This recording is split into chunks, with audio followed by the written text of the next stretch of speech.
네, 안녕하십니까. 2021년 2월 27일 오전 시황 안내드리겠습니다. 자, 미증시가 또 혼조세를 보였네요. 오늘은 미국 증시 기사를 좀 차근차근 한번 읽어보겠습니다.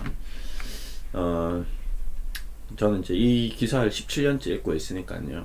그냥 딱 대충 느낌만 봐도 분위기가 어떤지 좀 감이 오겠죠. 뉴욕 증시에서 주요 지수는 미국 국채 금리 등락에 연동해 큰 변동성을 보인 끝에 혼조세로 마감했다. 끝. 자, 여기 딱 읽는 순간 그래. 아직 지금 헷갈리는구나. 끝. 자, 변동성. 자, 주가가 올랐다 내렸다. 변동성이 지금 커져 있는 상태입니다. 자, 국채 금리, 국가에서 발행한 채권에 대한 금리. 우리가 예를 들어서 고속도로를 건설한다. 국가에서 채권을 발행합니다. 그럼 국민들이 이제 사겠죠. 뭐 은행이 살 수도 있고요. 그러면 이제 그 은행이 사서 이제 수익을 이제 국가가 이자를 지급하고 대신에 그 리스크를 위험 부담을 은행이 지고 가는 겁니다. 그 리스크에 대한 보답 보상이 바로 금리, 이자죠. 이자를 통해서 보상을 합니다. 근데 생각해 보십시오. 이게 짧은 채권과 긴 채권이 있습니다.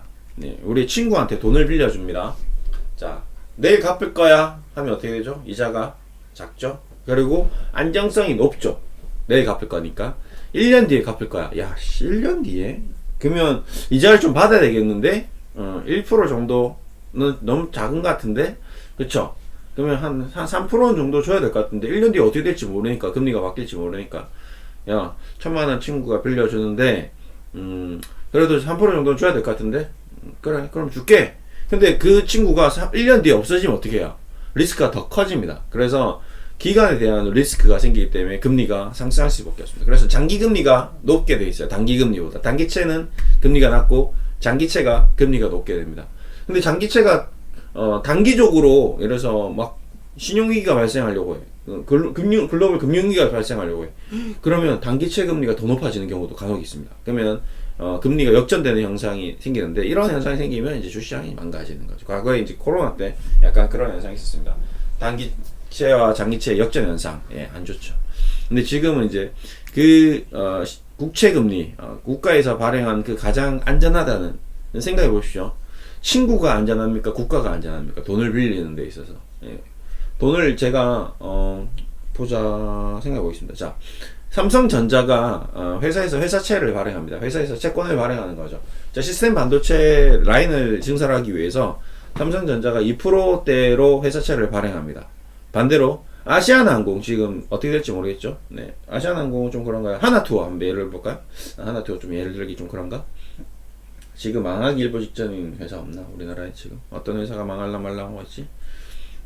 아시아나항공 하겠습니다. 쉽게. 자, 아시아나항공이 지금 매각을 하려고 했는데 매각이 불발됐어요. 그쵸?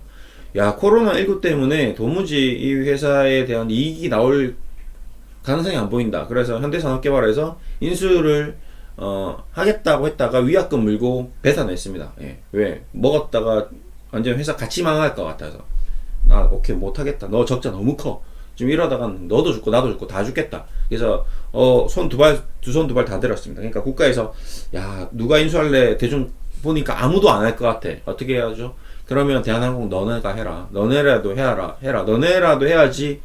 이게 뭐 다 망하겠다. 이렇게 해서 이제 대한항공 인수하는 걸로 했죠. 그래서 일단 최대한 규모의 경제를 내기 위해서 이제 그렇게 하긴 했는데, 어쨌든 아시아나항공에서 2% 금리로 채권을 발행한다고 치겠습니다. 삼성전자와 아시아나항공 누구 채권을 사겠어요, 여러분은? 당연히 삼성전자 채권을 사죠. 똑같이 2%라면. 삼성전자는 어마어마한 수십 조씩 돈을 벌고 있는 회사가 지금 돈을 더 벌겠다고 시스템 반도체 라인을 깔겠다고 채권을 발행한 거니 너무 안전하고 너무 좋죠. 메리트가 있죠. 근데 지금 은행 금리가 1%인데 회사에서 2% 준다? 오케이. 바로 청약 경쟁률이 어마어마해집니다. 반대로 아시아나항공에서 지금 2% 금리, 야, 지금 너 지금 회사 적자 이만큼 내고 있고, 너 만약에 대한항공 인수 안 하면 너 지금 어떻게 될지 모르는데, 얘 채권 발행했다가 그거 채권 샀다가 회사 부도나면 채권도 못 돌려받는 거 아니야? 2% 같은 소리 하고 있네. 4%에도 나는 지금 할까 말까인데? 그러면 회사에서 고민하는 거죠. 그럼 4% 줄게. 그래서 4% 줍니다. 야, 4% 같은 소리 하고 있네. 10% 내. 10% 합니다. 근데 10%도 안 되는 게 정크 본드죠. 그러면 그 표 자체 등급 자체가 A 뭐 B C 뭐 A B 플러스 뭐 이런 식으로 이제 등급이 나오는데 삼성전자는 A 받겠죠. 뭐 그러면 그 아시아나항공 정크 본드 수준 받겠죠. 왜 그러냐면 어떻게 될지 모르니까 이제 그런 게 이제 있습니다. 그런 이제 채권들에 대한 이제 금리가 있는데 이 금리가 국채 금리가 자꾸 올라간다는 건 뭐죠? 이자를 많이 받겠다는 겁니다. 예, 이자를 많이 받아서 지금 우리 경제가 좋으니까 이제 점점 좋아지고 있으니까 이자가 자꾸 올라가는 거죠. 예, 예, 좋아지는 겁니다. 예, 그래서 은행이 지금 금리가 낮으면 어떻게 되겠어요? 사람들이 빨리 돈을 빌려서 그 돈을 가지고 주식을 사고 부동산 사고 막 사겠죠. 이자가 없으니까. 그렇잖아요. 이자가 없잖아요. 돈 빌리는 게 쉬운 거지. 근데 이자가 높아지면 어떻게 했어? 그럼 돈을 빌려서 내가 1.6% 이자까지 내가면서 부동산 투자했는데 부동산이 가격이 떨어지면 나는 1.6% 이자 매달 내야 되잖아. 너무 힘든데? 안 할 수가 있는 거거든요. 그러면 어떻게 된다? 시장의 돈이 회수가 되는 거죠. 아니고 또 혹시 시장에 나갈 돈도 안 나가는 거죠. 그게 뭐죠? 유동성을 잡겠다는 거거든요. 테이퍼링 출구 전략을 하겠다는 거거든요. 근데 그거를 지금 제롬 파월 의장이 지금 당장 결정하겠다가 아니라 채권 전문가라든지 주식 전문가들이 딱 봤을 때 지금 시장의 흐름이 이렇게 돌아간다면 불가피하게 금리가 올라갈 수밖에 없고 금리가 올라가면 시장의 유동성이 해소되고 유동성이 해소되면 주식시장이 조금 망가지겠네. 그거를 고민하고 있는 사람이 아니라 이미 실행한 사람들. 그래서 주가가 지금 떨어진 겁니다. 그렇게 좀 정리하면 되겠습니다. 이 한 줄만 보더라도 보는 순간 저는 이런 생각들을 하고 그 얘기를 여러분들한테 다 설명은 처음 해드렸네요. 이렇게까지는. 그래서 그걸 보는 거 저는 훅 훑어봅니다. 그러면 아침에 눈을 딱 뜨는 순간 이거부터 쑥 훑어봅니다. 그러면 대충 이렇구나 하고 이제 넘어가는 거죠. 근데 이거를 얘기하는 건 처음입니다. 근데 요즘에 워낙 초보 투자자분들이 많고 주식시장에 관심이 많기 때문에 제가 한번 얘기를 한번 해보겠습니다. 오늘 요거만 한번 읽으면서 가볼게요. 자, 그 다음에 이제 첫째 줄 읽었는데 이렇게 얘기를 많이 했습니다. 미치겠다. 자, 뉴욕 증권거래소 다우 산업지수 30 산업평균지수 전장보다 469.64포인트 1.5% 하락한 3932.37의 거래를 마쳤다. 네. 산업평균지수 제가 이제 얘기하는 게 이제 산업 과거에부터 다우존스 산업지수는 굉장히 오래된 산업지수죠. 굉장히 오래된 산업들 우리 굴뚝산업들 그냥 기간산업들 마트 우리가 알고 있는 전통 유통사업들의 산업의 평균을 가지고 와서 하는 겁니다. 스탠다드 푸어스, S&P 이거는 또 S&P라는 회사에서 신용평가 기관에서 또 지수를 산정해서 만든 거예요. 다릅니다. 다우 산업지수, 스탠다드 푸어스, 나스닥 지수 다 달라요. 또 있습니다. 여러 가지 지수들이 있습니다. 예, 달라요. 예, 다릅니다. 다우라는 굉장히 유명했던 미국 주식 시장에서 이 다우 이론을 만든 사람이 만든 지수입니다. 이건 또 달라요. S&P 지수 또 다르고요. 다 다릅니다. 그래서 종목이 다르죠. 우리도 코스피 200이 있고 코스피 100이 있고 코스닥 100이 있죠. 그 다음에 또 요즘에 새롭게 친환경 관련된 지수 있고 그 다음에 또 바이오 지수 있고 지수가 다 다릅니다. 예, 그런 게 있습니다. 요즘에 테슬라를 투자해서 대박 쳤던 펀드 매니저 쪽 그런 기관 투자자에서 또 우주항공 관련 또 지수 또 만들고 이상한 걸 자꾸 만들어내는 거죠. 그건 자율입니다. 예. 자, 어쨌든 시장은 미 금리 동향과 그러니까 올라가는 떨어지는 이 금리 동향이 주식시장에서는 거의 방향성을 좌지우지하는 굉장히 중요한 요소이기 때문에 지금 금리 얘기만 계속 하고 있는 거죠. 그 다음에 경제지표 이 금리의 동향에 따라서 경제가 왔다 갔다 하기 때문에 얘가 먼저 그 다음에 지표 그 다음에 이제 부양책은 이미 다 알고 있는 부분이고요. 워낙 얘기를 많이 했고 이제 그 부양책이 끝나고 나면 그 다음 전략이 또 부양책 또 나오겠어? 이제 나오기 힘들지 않겠어? 이제 이 얘기죠. 부양책 이번에 이제 마지막일 가능성이 좀 높죠. 왜? 이렇게 하고 나서 백신 다 맞았지. 이제 마스크 벗지. 이제 경기 돌아온다 이거거든요. 자, 미국지 10년물 금리. 자, 이게 바로 10년물이라는 것 자체가 10년을 이제 10년짜리 국가 채권인 겁니다. 10년물 금리 물건 금리가 1.5%를 넘었다. 그러니까 10년물 국채가 1.5%다. 근데 1년물 3개월물 이런 거는 1.5%가 안 되겠죠. 아까도 얘기했지만 기간이 길면 길수록 금리가 올라갑니다. 근데 이 지금 뭐 3개월물이 1.5%다? 이러면 다 3개월물 사죠. 3개월 만에 1.5%를 준다는데 대박. 1년물이 1.5%다? 그럼 대박 나는 거죠. 지금 우리 1년 정기예금 금리가 한 1.2% 정도 되거든요. 빠른 금리 상승은 고평가 기술주 밸류에이션의 부담을 키운다. 자, 이거죠. 금리가 상승하면 이제 유동성이 회수되고 이제 전적으로 주시장이 유동성 장세, 유동성 장세에서 역실적 장세, 실적이 아닌데 주가가 너무 많이 올랐어. 역실적 장세, 주가 빠지고 그 다음에 이제 실적 장세. 야, 금리가 올라가는데도 실적의 기업들이 너무 좋아. 그래서 기업의 이익이 폭증하고 있어. 실적 장세. 이제 이런 식으로 주가가 막 왔다 갔다 합니다. 예, 그렇게 보시면 되고. 자, 무위험 자산인 국채금리가 무위험 자산인 보세요. 무위험 자산 국가에서 보증하니까. 근데 이 무위험 자산 아닙니다. 러시아 같은 경우, 뭐 아르헨티나 같은 경우, 브라질 같은 회사들은 회사도 아니죠. 국가죠. 국가가 그냥 파산 신고해서 했죠. 위험 자산, 위험 자산입니다. 채권 위험 자산이에요. 여러분 뭐 은행에다 돈을 맡기면 지금 5천만 원까지 예금자 보호부 되죠? 그럼 1억 맡겼어요. 근데 그 은행이 파산하면 어떻게 되죠? 5천만 원밖에 못 돌려받습니다. 5천만 원 어떻게 되죠? 사라집니다. 왜? 그 은행이 그 회사의 채를 투자를 했기 때문에. 아시아나항공 예를 들어서 우리 은행이 아시아나항공만 자기가 가진 모든 예탁자산을 다 채권 샀어. 아시아나항공 망했어. 그럼 은행도 같이 망합니다. 왜? 못 돌려받으니까. 그쵸? 그러면 그 못 돌려받은 돈을 그 국민들에게 우리 은행에 입금한 사람한테 돌려줄 수 있나요? 없나요? 없어요. 그래서 다 망하는 겁니다. 국민도 망하고 은행도 망하고. 그래서 기업들이 휘청휘청할 때 은행들이 같이 문을 닫는 이유가 그런 이유 때문입니다. 그래서 옛날에 한보 망했을 때 은행 하나 날라갔죠? 왜? 한보에 모든 돈을 투자했던 은행 하나가 날라가는 겁니다. 그러면 그 은행에 투자했던 국민들도 돈을 다 날리는 거죠. 그래서 예금자 보호법이라는 게 생겼고 5천만 원 한도 내에서 은행을 내가 예를 들어서 5억 있다. 그럼 10개 은행에 저금을 해놓으면 그 5억은 위험자산이 아니죠. 무위험자산이 되는 거죠. 국가에서 배상해 주니까. 오케이? 근데 그 국가에서조차도 국가가 파산하면 국가도 모르겠다 할 수 있습니다. 그러니까 세상에 안전한 게 없으니까 그것 때문에 사람들은 뭘 사놓죠? 금을 사놓습니다. 금을. 예, 금은 국가가 파산하든 은행을 돈을 안 맡겨도 내가 실물금을 들고 있으면 금은 계속 물가 상승률에 따라서 인플레이션을 했지 않을까요? 올라가는 거죠, 같이. 그래서 금을 투자해 놓는 사람도 있고, 실물금을 투자해 놓는 사람도 있고, 금 선물을 사놓는 사람도 있습니다. 자, 근데 금이 너무 무거워. 이거 들고 다니기 너무 무겁고, 이거 보관하기도 무거워. 은행에, 우리, 예를 들어서 집에다가, 개인 금고를 놔두고, 이제 금괴를 이제, 보관하고 있는 사람들이 있습니다. 그러면 해놨는데, 불이 났어. 괜찮죠? 안 타죠? 금은?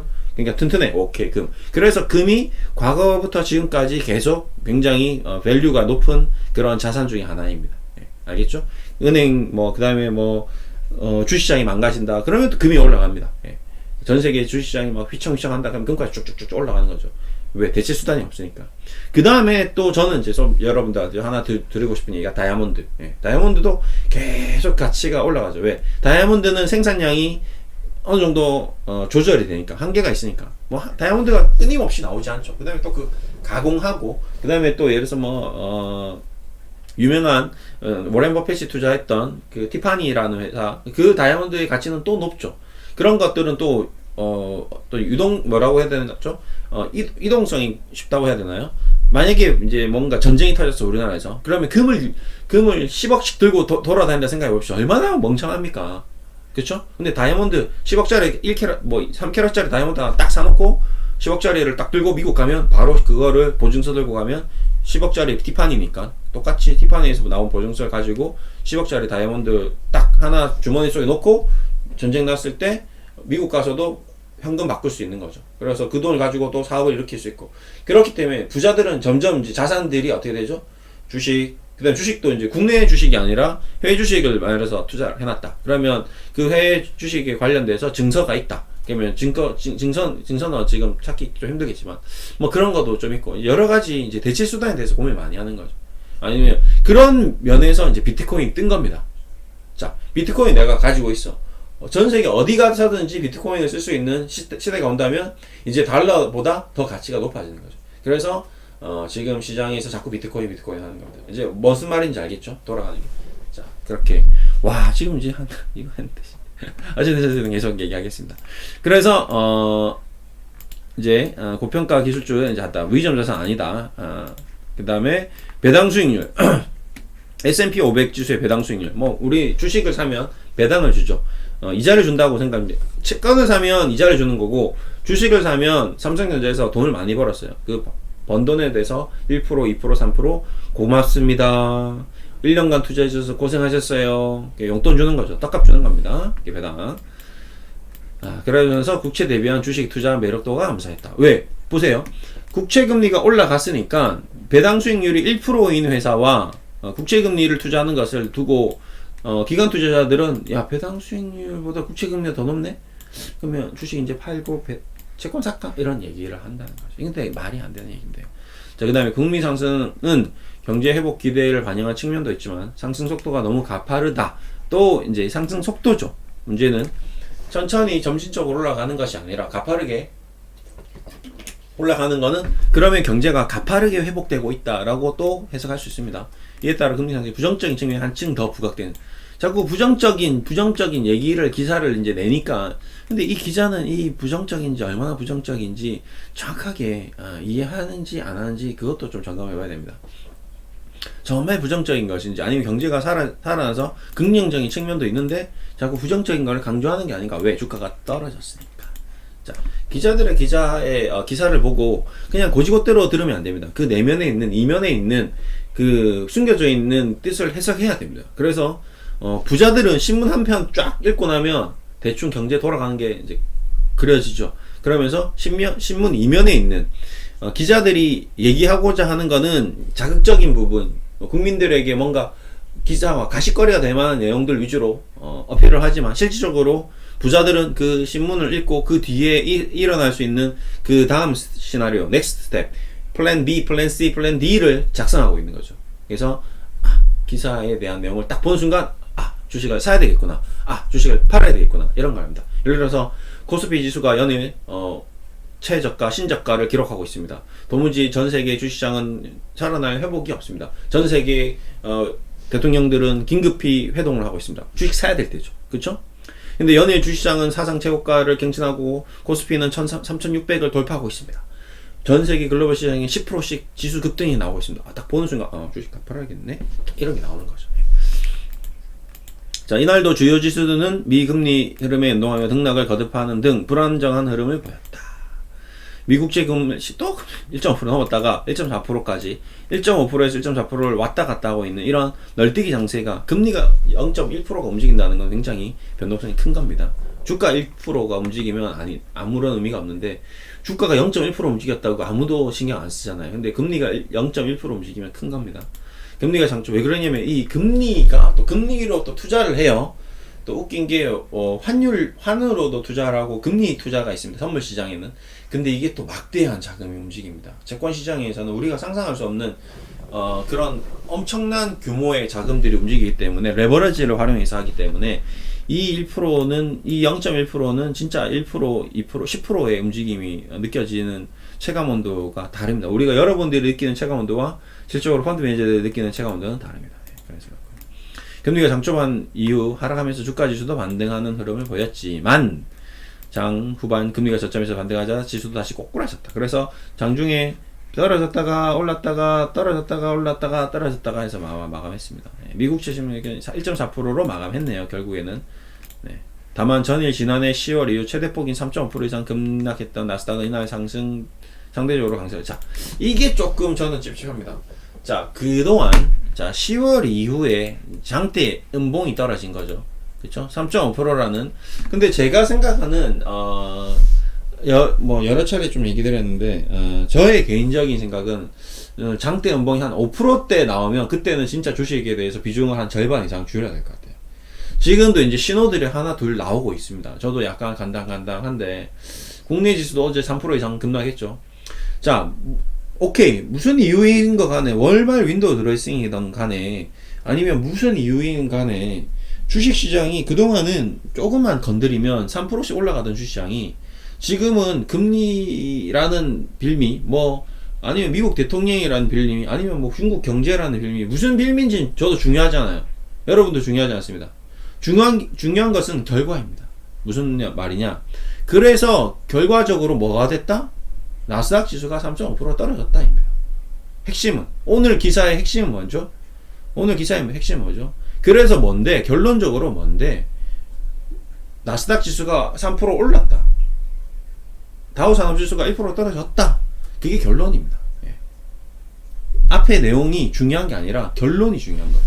자, 국제유가의 큰 폭 하락 등으로 에너지 관련주가 급락하는 등 경기 민감 종목은 상대적으로 부진했다. 이제 국제유가 그동안 꾸준히 올라와서 60불까지 왔죠? 이제 올랐으니까 그래서 이러한들 저러한들 어째 됐건 저째 됐건 국제유가가 떨어졌다. 경기 민감주 떨어졌다. 이게 답입니다. 예. 그거를 보는 거죠. 물가 등 주요 지표가 안정적이었던 점이 금리 상승으로 누그러졌다. 예.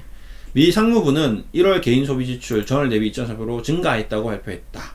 소비가 이제 살아나고 있는 거죠. 그럼 2월도 살아나고 3월도 살아나겠죠. 이제 예. 월스트리트저널이 집계한 전문가 소폭 부진했다. 근데 좀 더 앞으로 늘어나겠죠. 이거는 뻔한 예치죠. 변동성이 큰 음식과 에너지를 제외한 PC 가격 지수는 1월에 전년 대비 1.5% 올랐다. 이거는 이제 뭐 올라가겠죠. 이제 마스크 벗는 순간. 자, 미국의 부양책은 예정된 수준을 밟고 있다. 뭐 당연한 거고요. 하원 1조 9천억 달러 계속 얘기 나오는 겁니다. 최종 가격 뭐야? 최종 글자 틀렸네요. 밸런스 등 주요 외신들이 전했다. 가결할 최종적으로 가결할 예정이다. 맞습니다. 틀린 게 아니네. 제가 잘못 읽었네요. 부양책은 하원 가결 이후 상원에서 노는데 가면 하원 끝나고 상원 끝나고 하면 지금 2월이니까 3월 뭐 4월 정도나 나오겠네요. 빨리 하면 뭐 3월이겠네요. 어쨌든 최저임금 인상안은 예산 조정 방식에 이번 부양책이 포함될 수 없다. 이거는 뭐 실망감이에요. 에너지 내리고 금융주도 이제 에너지 이제 기존 종목들이 그동안 이제 가파르게 올라왔다가 이제 좀 숨고르기 또 합니다. 혼재됐다. 섞였다. 미시간대에 따른 미시간대 소비자 태도 지수는 하락했다. 소비자 태도는 이제 증가하겠죠. 예. 공급자 관리 앞에 공급도 좀 능가하겠죠. 구매자 관리 지수도 이제 하락했지만 앞으로 좀 올라오겠죠. 자, 상품 지수, 네. 상품 수지 뭐 올라오겠죠. 다 적자 이제 뭐 적자는 그때 상황이 좀 따라서 달라질 수 있습니다. 일단 결론은 이제 마지막에 나오겠죠. 금리 또 얘기 다시 돌아오랍니다. 금리 상승에 대한 경계를 늦추지 않는 중이다. 알리안츠 인베스트의 찰리 리플리 수석투자 전략가는 최근까지만 해도 시장 참가자들은 장기 금리 상승을 소화할 수 있었지만 이후의 금리 상승은 소화하기 더 어려운 문제가 될 것으로 보인다. 더 올라가는 것은 부담스럽다 이거죠. 경제 성장 기대를 고려를 하면 실질 금리가 너무 낮았던 만큼 경제 지표가 개선되면 장기 실질 금리가 기술적으로 해서 오를 수 있다. 그러니까 이거죠. 결론은 오늘의 토탈적인 내용의 핵심은 알리안츠의 수석 투자 전략가가 이제 얘기를 한 거죠. 금리가 올라가는 거를 소화할 수 있었는데 앞으로 올라가면 소화하기 힘들지 않겠는가. 경제는 좋아지겠는데 금리는 낮았었고 근데 이제 앞으로는 금리가 올라갈 수밖에 없겠구나. 그 얘기입니다. 그렇죠? 자, 이제 금리에 대한 선물은 금리 반영했다. 금값이 안 나왔네요. 금값이 안 나왔네. 변동성 지수는 하락했다. 이렇게 나왔습니다. 금값이 안 나왔네. 금 얘기를 해야 되는데 어쨌든 요렇게 이제 쭉 기사를 읽고 머릿속에서 이제 생각을 하는 거죠. 결론은 뭐죠? 그래, 금리구나. 금리가 올라가겠구나. 이 얘기입니다. 금리가 올라갈 수밖에 없겠구나. 그럼 금리가 올라가면 올라갈수록 이제 주시장은 금리가 올라가는 쪽에 대한 포트폴리오를 조금씩 이제 구축을 해야겠다. 이제 또 조정 받겠죠. 주가가 이렇게 계속 올라가지 않겠죠. 올라갔다가 또 조정했다가 올라갔다가 조정했다가 N자형 파동을 그립니다. 그러면 그동안 최근 1월, 2월 올라갔던 종목이 조정받을 때 다시 분할 매수. 또 다시 3, 4월 조정. 6, 7월 올 연말쯤에 올라갈 수 있는 종목을 사놓으면 될 것 같습니다. 오늘은 미 증시 마감 시황을 통해서 주식시장에 대한 어떤 해석하는 여러 가지 경제 용어들 이런 것들에 대해서 좀 특별히 한번 코멘트 드렸습니다. 네. 오늘은 좀 어렵죠. 이 얘기를 다 하면 벌써 몇 분이야. 맨날 이렇게 할 수 없잖아요. 24분 걸렸어. 대박. 신문 기사 하나 읽는데 이렇게 해석하는데 시간이 오래 걸립니다. 아시겠죠? 결론은 뭐다? 나스닥은 올랐다. 그 다음에 다우산업지수는 떨어졌다. 다우지수는 최근에 오르다가 이틀 만에 올라간 거 다 뺐다. 근데 다시 올라가느냐? 금리의 변동과 움직임이 좀 비슷하죠? 그럼 금리는 떨어졌는데 앞으로 금리가 올라갈 것이 불가피하다. 그러면 다우 산업지수는 다시 올라갈 수 있겠죠? 나스닥은 지금 조금 반등이 나오지만 앞으로 조금 금리의 부담을 가질 수 있겠다. 그게 결론입니다. 오늘 이렇게 마무리해 드릴게요. 감사합니다.